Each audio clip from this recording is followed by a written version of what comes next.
sugeng dalu, Mbak. Nggih sugeng dalu Pak Tante. Lho iki perbu adikku. Sinten? Iki Mbak Latin iki perbu adikku. Nek diurutke saka dhuwur ngono adikku pernah. Nek saking dhuwur berarti kula ngisore jenengan. Ora ngene. Sik to. Saka mbak-mbakku ngisore piye?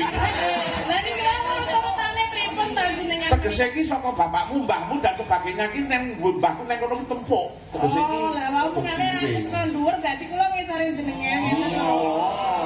Horor, jenenge horor ngono kuwi. Ora lho, jenengan sing mungal ki ambak kok. Lho iya ning kan karepku aku ngono kuwi. Urutane saking dhuwur mengisor ya.